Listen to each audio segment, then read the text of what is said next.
Bon après-midi.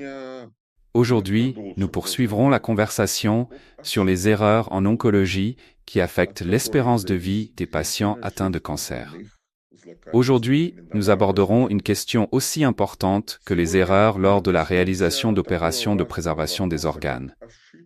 À la fin de la discussion, nous aborderons la question importante de savoir quand il est possible d'opérer des patients présentant des métastases et des tumeurs courantes. Discutons des possibilités des opérations cytoréductrices, y compris en cas de cytoréduction incomplète lorsqu'une tumeur résiduelle persiste après l'intervention chirurgicale. La méthode chirurgicale en oncologie reste à ce jour l'une des plus importantes dans le traitement des patients atteints de cancer. Cependant, le développement de nouveaux médicaments a modifié qualitativement la place de cette méthode de traitement. Si au milieu du XXe siècle, la chirurgie était le seul espoir de guérison, aujourd'hui, grâce au succès de l'industrie pharmacologique, l'importance de la méthode chirurgicale a commencé à décliner. De plus, pour un certain nombre de tumeurs malignes, la méthode chirurgicale a pratiquement cessé d'être utilisée. Et dans de nombreuses localisations cancéreuses, les chirurgies conservatrices d'organes ont commencé à être utilisées avec de bons résultats.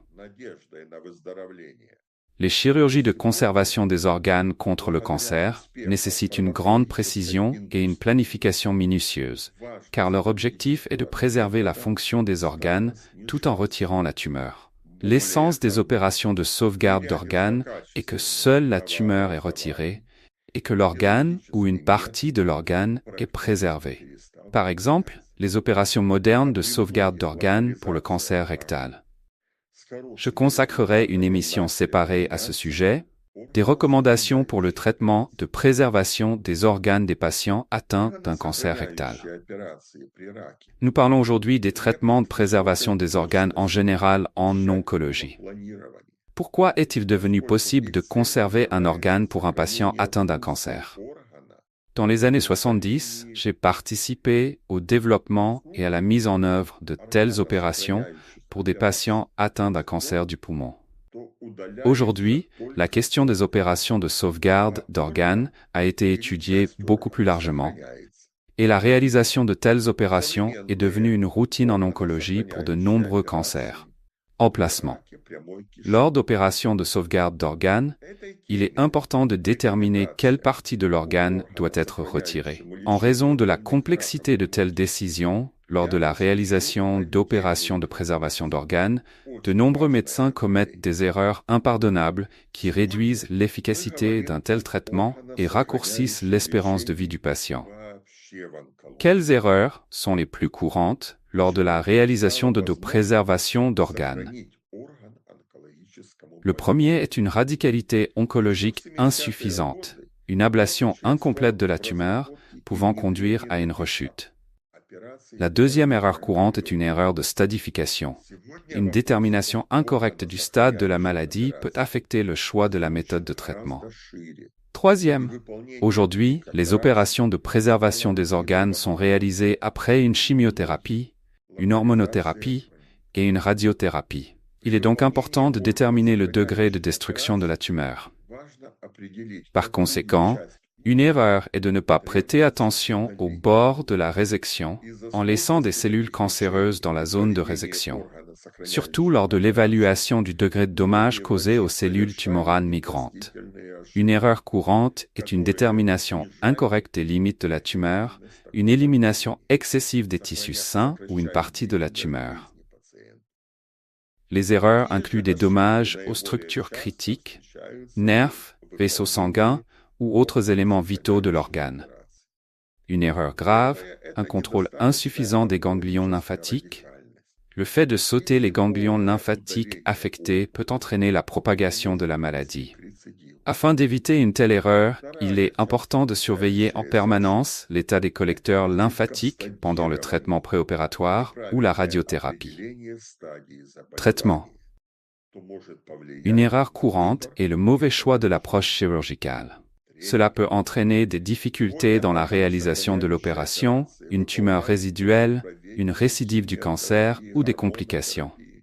De nombreuses erreurs sont associées à un contrôle péropératoire incomplet. manque de contrôle adéquat sur l'état de l'organe et de la tumeur pendant l'intervention chirurgicale.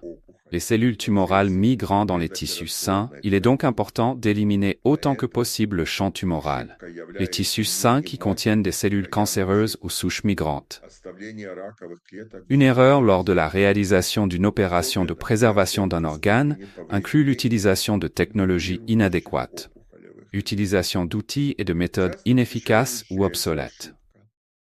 Il existe des erreurs liées à une protection insuffisante des tissus sains, lorsque les tissus sains sont endommagés en raison d'une manipulation imprudente des instruments.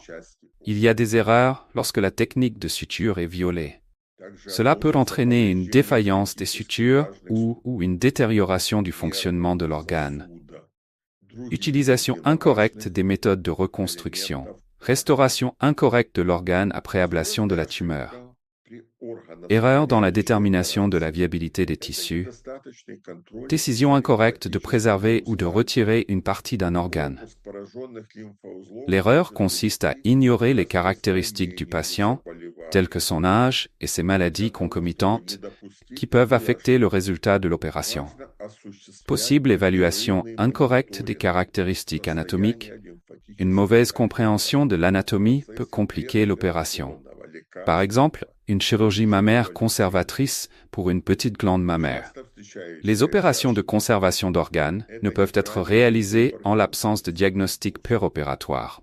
Par exemple, l'utilisation d'ultrasons ou de tomodensitométrie pour confirmer la résection complète de la tumeur. Le non-respect des règles d'asepsie et d'antisepsie augmente le risque d'infection et de complications. Une erreur grave dans la réalisation d'une intervention chirurgicale de préservation d'organes lorsque le moment de l'opération est incorrect. Par exemple, la réalisation d'une opération à un stade tardif, lorsque l'intervention de préservation d'organes n'est plus efficace. Une approche multidisciplinaire ne peut être ignorée. Un manque d'interaction avec d'autres spécialistes, ce qui peut aggraver le résultat. L'importance d'une approche multidisciplinaire pour déterminer l'ordre et le volume de l'intervention chirurgicale dans l'ensemble des effets thérapeutiques sur la tumeur et le corps du patient. Une grave erreur est de sous-estimer la nécessité d'une rééducation. L'absence d'un plan de restauration de la fonction des organes après une intervention chirurgicale et surtout de restauration de la protection antitumorale affaiblie du corps humain après la fin d'un traitement spécial. Chacune de ces erreurs peut avoir des conséquences graves sur la santé du patient. Il est donc important de planifier et d'effectuer soigneusement ces opérations. Ainsi, la mise en œuvre réussie d'opérations de préservation d'organes nécessite une approche et des soins intégrés à toutes les étapes du traitement. Je l'ai déjà dit aujourd'hui, lorsqu'on traite des patients atteints de cancer, se concentrer uniquement sur la méthode chirurgicale est une erreur. Pourquoi est-il impossible d'opérer un cancer, mais est-il nécessaire de traiter globalement un patient atteint de cancer? Dans les années 60, on a découvert que même dans le cas de cancer de petite taille, des cellules cancéreuses étaient déjà détectées dans le sang et la moelle osseuse. C'est ainsi qu'est né le concept de dommage systémique chez les patients atteints de cancer. La conséquence de cette découverte fut un changement dans les tactiques de traitement des patients atteints de cancer. L'importance de la chirurgie a diminué et les méthodes médicinales ont pris la première place.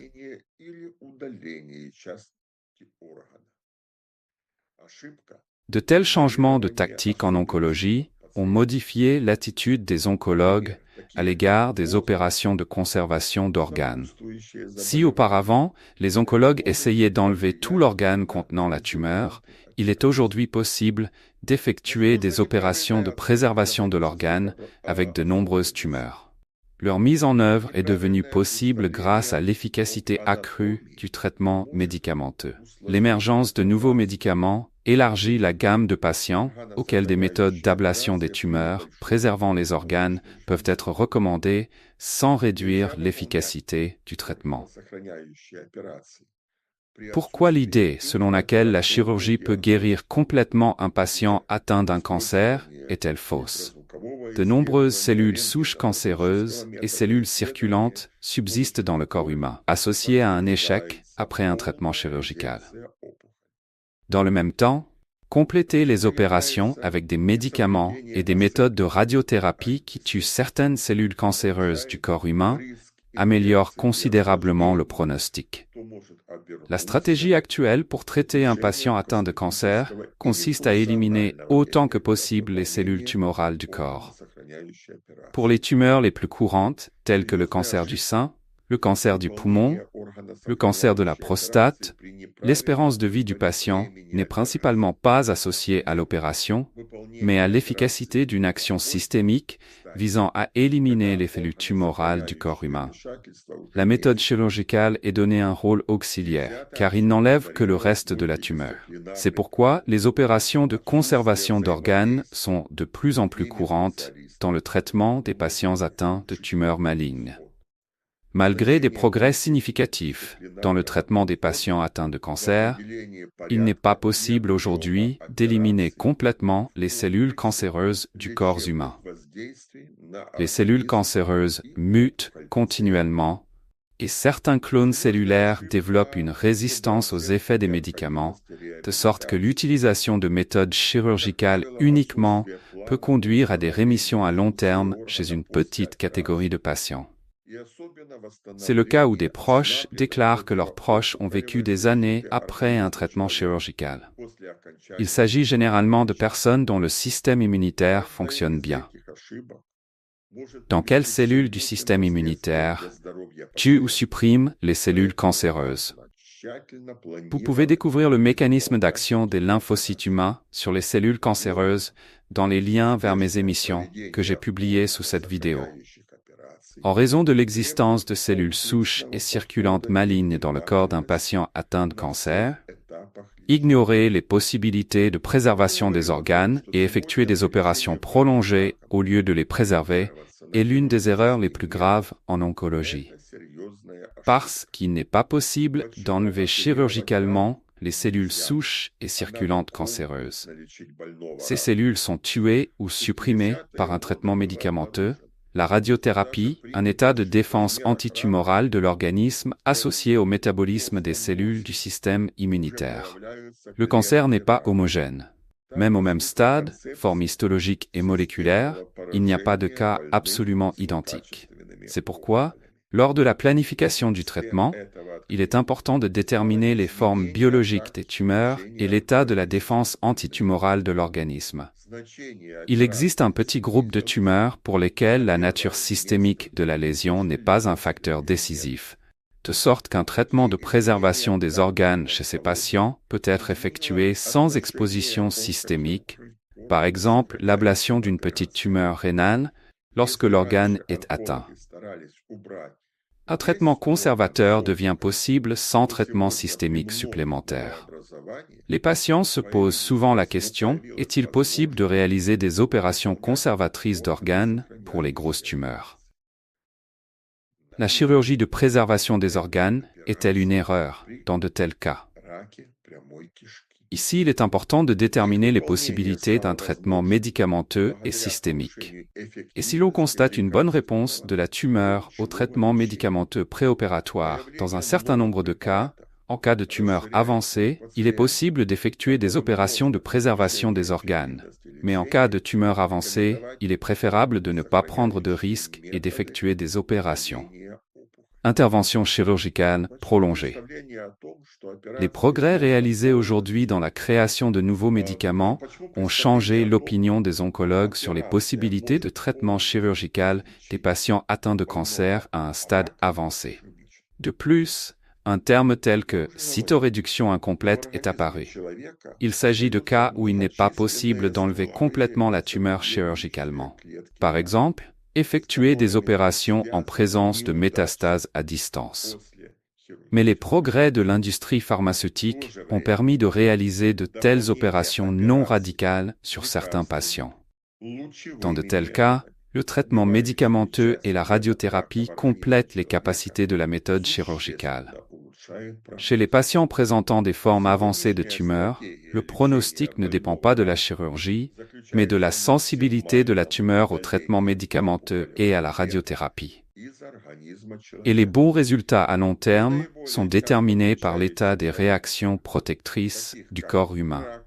C'est pourquoi, dans le cas des formes avancées de cancer, après un traitement spécial, la restauration du métabolisme normal, associée à l'activité antitumorale des lymphocytes humains, est obligatoire. Comme je l'ai déjà dit, les possibilités de la méthode chirurgicale sont aujourd'hui considérablement réduites. Et pour de nombreux types de cancers, le recours à une seule opération sans thérapie supplémentaire est une grave erreur. Les progrès de l'oncologie dans le traitement des formes avancées de cancer ont conduit à la technique de cytoréduction maximale possible, mais pas complète. Masse tumorale par des méthodes chirurgicales. Les chirurgies cytoréductives sont des interventions chirurgicales visant à maximiser l'élimination de la masse tumorale, souvent utilisée au stade avancé du cancer. Dans de telles opérations, il est important de réduire le volume de la tumeur afin que le traitement ultérieur, comme la chimiothérapie, soit plus efficace. Cependant, comme pour toute intervention chirurgicale contre le cancer, il existe un risque d'erreur, qui est plus fréquent chez les patients atteints de formes avancées de cancer. Tout d'abord, il s'agit d'une résection incomplète de la tumeur, laissant une partie importante de la tumeur, ce qui réduit l'efficacité du traitement ultérieur. Il peut y avoir des erreurs dans l'évaluation de l'étendue de la tumeur. Sous-estimer le volume réel de la lésion peut conduire à une intervention chirurgicale inadéquate. Évaluation incorrecte de l'état du patient. Réalisation d'une opération sans tenir compte de l'état général du patient et des maladies concomitantes, ce qui peut augmenter le risque de complications post-opératoires. Erreur. Blessure aux organes environnants. Dommages accidentels aux organes voisins, par exemple intestin, foie, ce qui augmente le risque de complications. Il ne faut pas accorder une attention insuffisante à l'élimination des métastases. Les métastases doivent être ignorées, en particulier dans les organes ou les ganglions lymphatiques distants. Parfois, les chirurgiens prélèvent un nombre insuffisant d'échantillons de biopsie pendant l'intervention chirurgicale. Un diagnostic insuffisant de l'étendue de la lésion, ce qui peut affecter le résultat du traitement. En raison de vastes zones de dommages, certaines personnes connaissent une restauration incomplète de l'approvisionnement en sang, une erreur de reconstruction vasculaire qui peut entraîner une nécrose des tissus. Une erreur grave est le mauvais choix du volume de l'opération. Effectuer une opération trop étendue ou, au contraire, pas assez radicale. Il y a des erreurs lors de la lymphadenectomie.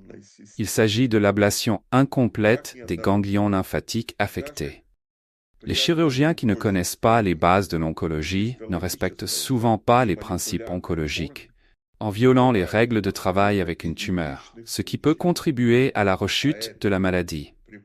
Cela conduit à une augmentation de la migration des cellules tumorales. Lorsque de grands volumes de tissus sont retirés, des saignements péropératoires se produisent, une élimination intempestive ou inadéquate des saignements, ce qui peut entraîner des complications. De plus, la perte de sang entraîne une hypoxie et stimule les métastases. Le non-respect de l'asepsie augmente le risque de complications infectieuses en période post-opératoire. Une erreur est une planification incorrecte de l'accès à la tumeur. Un choix infructueux d'accès chirurgical peut compliquer l'opération ou augmenter le traumatisme. Par exemple, effectuer une opération laparoscopique ou robotique au lieu d'une opération ouverte. Il y a des erreurs dans le choix d'une méthode de résection. Le mauvais choix de technique chirurgicale pour retirer la tumeur. Une mauvaise technique de suture peut entraîner un échec anastomotique ou une hémorragie interne. Les erreurs dans le traitement chirurgical des tumeurs courantes incluent l'utilisation incorrecte des méthodes d'imagerie péropératoire, utilisation insuffisante des méthodes d'échographie, de tomodensitométrie ou d'IRM pour surveiller l'état de l'organe et de la tumeur. Une erreur grave dans la réalisation du diagnostic péropératoire, par exemple, le manque d'analyse histologique express. Erreur lors de la reconstruction d'un organe. Une restauration inappropriée des structures anatomiques peut réduire la fonction de l'organe. Les principes d'une approche multidisciplinaire ne peuvent être ignorés. Le manque d'interaction avec les oncologues, les radiologues et les chimiothérapeutes. Erreur, traitement incorrect des complications, réponse intempestive ou insuffisante aux complications, telles que thrombose, perforation, infection. Le risque de thrombose doit être particulièrement pris en compte chez les patients guéris du coronavirus ou vaccinés pour prévenir l'infection par le coronavirus. Le risque de développer un cancer chez les patients ayant eu une infection à coronavirus ou vaccinés nécessite une considération distincte. Sur ce sujet, je préparerai un message intéressant dans lequel je parlerai de la prévention de la thrombose chez cette partie des patients. Et je répondrai à la question, quel est le lien entre le cancer et le coronavirus? Toutes ces erreurs peuvent affecter négativement les résultats du traitement, entraîner des rechutes ou des complications accrues. Le succès de la chirurgie cytoréductive dépend d'une planification minutieuse, du strict respect des normes chirurgicales et d'une approche intégrée du traitement. Cependant, dans un certain nombre de cas, nous observons que les patients qui ont reçu uniquement un traitement chirurgical pour des tumeurs avancées vivent des années. À quoi est-ce lié? Des cellules cancéreuses apparaissent continuellement dans le corps humain en raison de mutations. Chez une personne en bonne santé, le système immunitaire est capable de supprimer la croissance des cellules cancéreuses. Dans de tels cas, de bons résultats de traitement sont observés. Malheureusement, chez la plupart des patients, le cancer se développe dans un contexte d'affaiblissement des défenses immunitaires de l'organisme. C'est pourquoi, au cours des dernières décennies, les méthodes permettant de renforcer les défenses antitumorales de l'organisme ont attiré une attention croissante de la part des oncologues du monde entier. J'ai déjà parlé de travaux dans ce sens. Je laisserai des liens vers des vidéos sur ce sujet dans la diffusion d'aujourd'hui. Parfois, les médecins et les patients se demandent pourquoi les méthodes qui renforcent les défenses du corps humain augmentent non seulement l'espérance de vie d'un patient atteint de cancer, mais guérissent également les maladies humaines les plus courantes, telles que les maladies inflammatoires chroniques, l'hypertension, l'angine de poitrine. L'effet universel des méthodes de traitement qui renforcent le corps humain est associé au caractère commun des processus pathologiques. J'ai donc commencé à publier sur ma page une méthode de traitement de l'hypertension dans le cadre d'une méthode de prévention du cancer. Le traitement en ligne de l'hypertension n'est pas compliqué et très efficace. Les régimes antitumoraux sont beaucoup plus complexes. Par conséquent, j'ai commencé le travail préventif de ma chaîne non pas par la prévention des métastases, mais par le traitement de l'hypertension. L'effet antitumoral de la respiration superficielle après la fin d'un traitement spécial est le principal régulateur du métabolisme, le dioxyde de carbone, nécessite d'autres modes de changement métabolique. Le traitement de l'hypertension est beaucoup moins compliqué. Le canal est la première étape de normalisation des défenses de l'organisme chez les patients hypertendus. Je prévois de publier des schémas antimétastatiques si vos commentaires réussissent dans le traitement de l'hypertension. Par conséquent, je recommande aux patients qui ont commencé à maîtriser ma méthode de normalisation du métabolisme par une respiration superficielle de publier des informations sur les résultats positifs de la méthode et sur les difficultés dans les commentaires sous les procédures vidéo. Dans la prochaine émission destinée aux patients souffrant d'hypertension, je publierai la deuxième procédure. Vous pouvez trouver un lien vers la première procédure dans la description sous la vidéo. Jusqu'au prochain rendez-vous sur ma plateforme sur laquelle je poste des questions liées à la prévention des maladies les plus courantes de civilisation. Mes conversations sont importantes pour cette catégorie de personnes qui comprennent que la nature, ayant créé une personne, l'a dotée de mécanismes d'autorégulation uniques. Ma tâche est d'aider ceux qui veulent maîtriser ce domaine et réduire le coût d'achat des médicaments.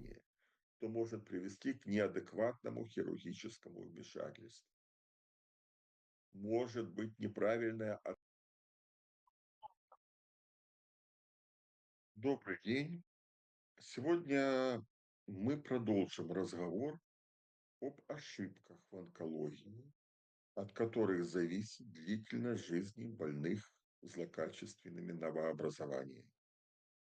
Сегодня мы коснемся такого важного вопроса, как ошибки при выполнении органосохраняющих операций. В конце обсуждения мы коснемся важного вопроса, когда можно оперировать больных с метастазами и с распространенными опухолями. Обсудим возможности циторедуктивных операций, в том числе с неполной циторедукцией, когда после операции остается остаточная опухоль. Хирургический метод в онкологии до настоящего времени остается одним из самых наиболее важных при лечении больных раком. Однако разработка новых лекарственных средств качественно изменила место этого метода лечения.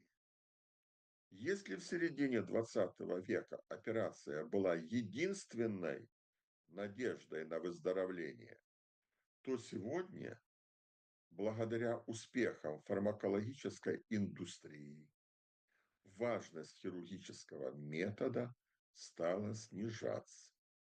Более того, при ряде злокачественных новообразований хирургический метод практически перестал применяться. А при многих локализациях рака с хорошими результатами начали применяться органосохраняющие операции.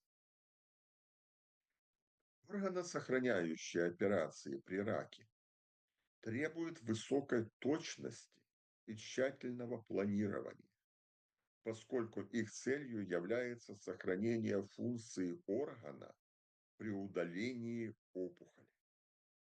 Суть органосохраняющих операций в том, что удаляется только опухоль, а орган или часть органа сохраняется. Например, современные органосохраняющие операции при раке прямой кишки. Этой теме рекомендация по органосохраняющему лечению больных раком прямой кишки я посвящу отдельную трансляцию. Очень важное направление. Сегодня мы говорим об органосохраняющем лечении вообще в онкологии. Почему стало возможно сохранить орган онкологическому больному? Еще в 70-е годы я участвовал в разработке и внедрении таких операций у больных раком легкого. Сегодня вопрос об органосохраняющих операциях изучен гораздо шире, и выполнение таких операций стало рутиной в онкологии при многих локализациях рака. При выполнении органосохраняющих операций важно определить, какую часть органа требуется удалить. Из-за сложности таких решений при проведении органосохраняющей операции многие врачи совершают непростительные ошибки, которые снижают эффективность такого лечения, сокращают длительность жизни пациента. Какие же ошибки наиболее часто встречаются при выполнении органосохраняющих операций? Первое – это недостаточная онкологическая радикальность или неполное удаление опухоли, что может привести к рецидиву. Вторая часто встречающаяся ошибка – это ошибка в стадировании, неправильное определение стадии заболевания, что может повлиять на выбор метода лечения. Третье.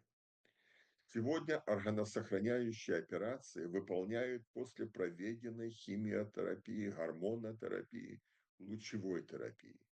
Поэтому важно определить степень разрушения опухоли, оценить изменения распространения опухоли в процессе предоперационной терапии.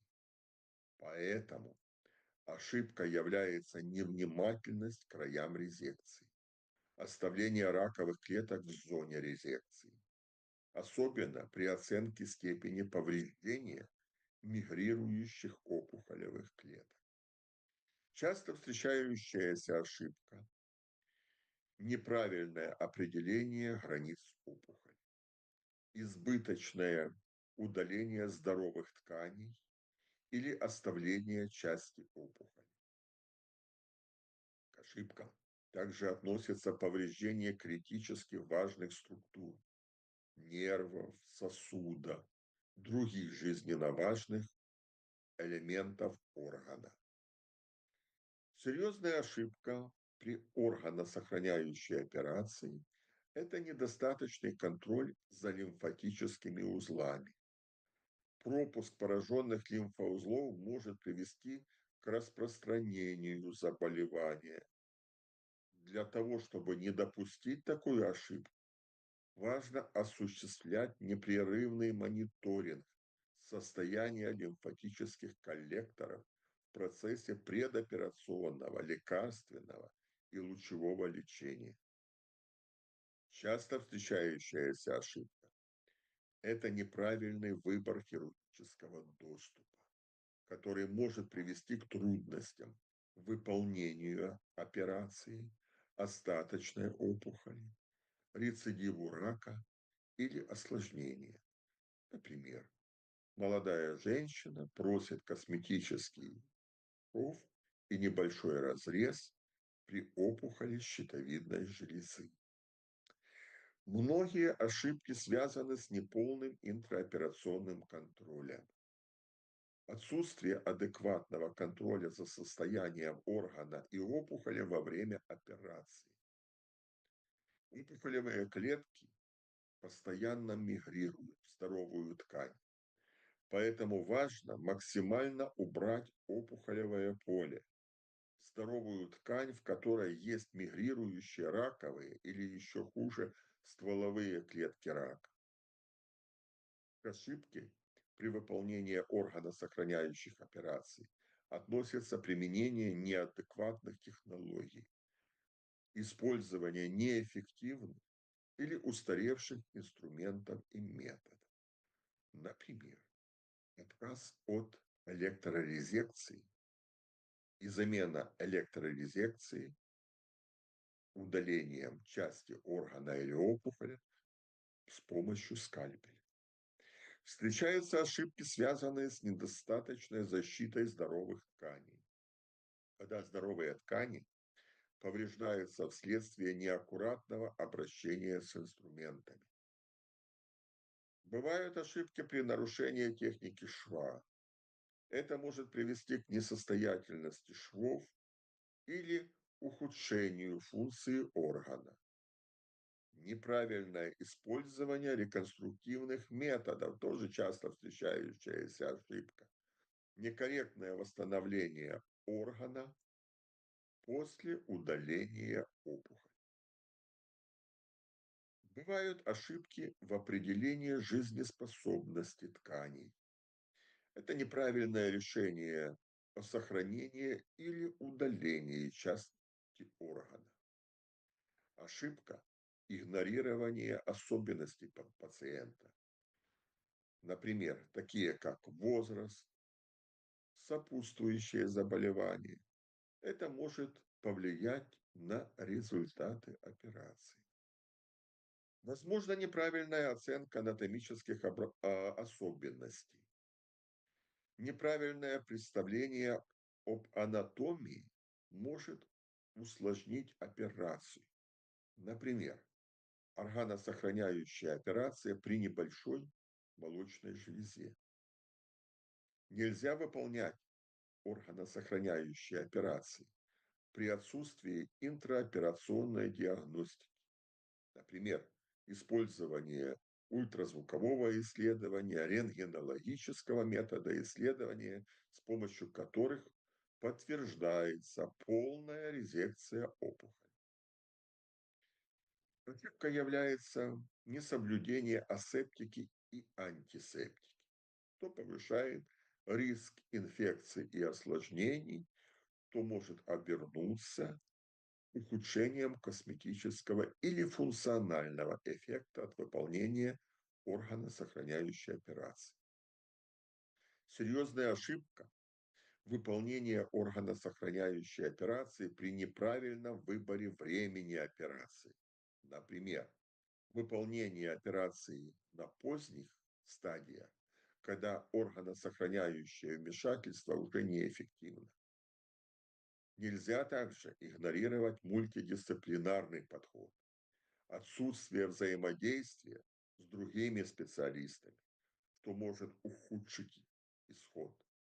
Значение мультидисциплинарного подхода в определении порядка и объема операций в комплексе лечебных воздействий на организм и опухоль пациента. Серьезная ошибка — недооценка необходимости реабилитации. Это, как правило, отсутствие плана по восстановлению функции органа после операции и особенно восстановление ослабленной противоопухолевой защиты организма человека после окончания специального лечения. Каждая из этих ошибок может привести к серьезным последствиям для здоровья пациента. Поэтому важно тщательно планировать и выполнять такие операции. Таким образом, успешное проведение органосохраняющих операций требует комплексного подхода и внимательности на всех этапах лечения. Я уже говорил о том, что сегодня при лечении больных раком ориентироваться на хирургический метод — это серьезная ошибка. Почему оперировать рак нельзя, а надо комплексно лечить больного рака? В 60-е годы было обнаружено, что даже при небольших размерах рака в крови, костном мозге уже появляются клетки рака. Так возникла концепция системного поражения больных злокачественными опухолями.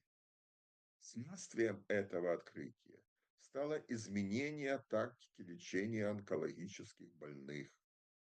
Значение операции снизилось, а на первое место вышли лекарственные методы.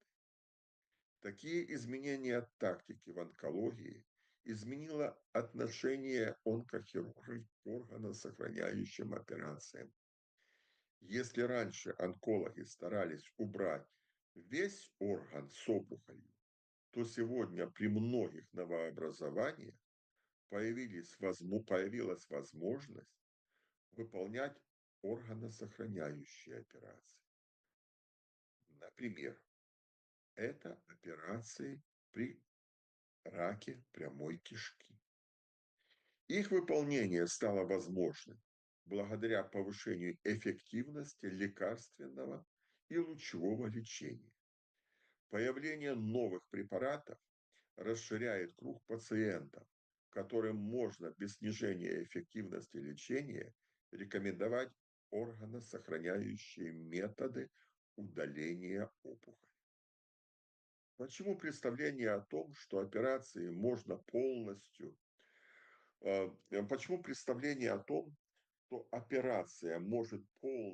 излечить больного раком, ошибочно? Я уже говорил, что в организме человека остаются многочисленные стволовые и циркулирующие клетки рака, с которыми связаны неудачи после хирургического лечения. В то же время дополнение операций лекарственными, лучевыми методами, убивающими часть клеток рака в организме человека, существенно улучшает прогноз. Сегодняшняя стратегия лечения больного раком заключается в максимальном удалении опухолевых клеток из организма человека. При наиболее часто встречающихся опухолях, таких как рак молочной железы, рак легкого, рак предстательной железы, Длительность жизни пациента в основном связана не с операцией, а с эффективностью системного воздействия, направленного на удаление клеток опухолей из организма человека. Хирургическому методу отводится лишь вспомогательная роль. С его помощью только удаляют остаток опухоли. Вот почему органосохраняющие операции все больше распространяются при лечении больных злокачественными опухолями. Несмотря на серьезные успехи в лечении больных раком, добиться полного удаления клеток рака из организма человека сегодня нереально. Клетки рака непрерывно мутируют, развивается устойчивость некоторых клонов клеток к действию лекарственных препаратов. Поэтому применение только хирургического метода может привести к длительным ремиссиям у небольшой категории пациентов. Это те случаи, когда родственники говорят о том, что их близкие прожили годы после хирургического лечения.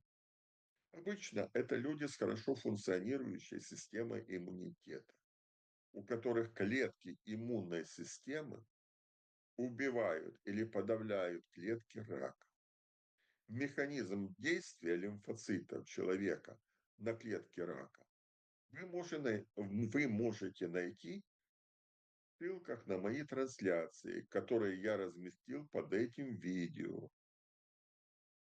Из-за существования в организме пациентов больного раком стволовых и циркулирующих злокачественных клеток, игнорирование возможностей органосохраняющего и выполнение вместо сохранных операций расширенных операций является одной из самых серьезных ошибок в онкологии, потому что удалить хирургическим методом стволовые и циркулирующие клетки рака из организма человека невозможно. Но эти клетки убивает или подавляет лекарственное лечение, лучевая терапия и особенно состояние противоопухолевой защиты организма человека, которое связано с обменом веществ в клетках иммунной системы. Рак неоднороден. Даже при одной и той же стадии гистологической и молекулярной формы не бывает абсолютно идентичных случаев. Поэтому при планировании лечения важно определить биологические формы опухолей и особенно состояние противоопухолевой защиты организма человека. Существует небольшая группа опухолей, для которых системность поражения не является решающим фактором. Поэтому органосохраняющее лечение у таких пациентов может быть проведено без системного воздействия. Например, абляция опухоли почки небольших размеров, когда органосохраняющее лечение становится возможным без дополнительного системного лечения. Часто пациенты задают вопрос, возможно ли выполнение органосохраняющих операций при больших опухолях? Не является ли ошибкой органосохраняющая операция в таких случаях? Здесь важно определиться с возможностями лекарственного и системного лечения. И если мы видим хороший ответ опухоли на предоперационное лекарственное лечение, в ряде случаев даже при распространенных опухолях возможно выполнение органосохраняющих операций. Но лучше, мой совет, в таких случаях при распространенных опухолях не рисковать и выполнять расширенные хирургические вмешательства. Но бывают требования, особенно это касается молодых женщин, когда нужно сохранить орган. Вот тогда можно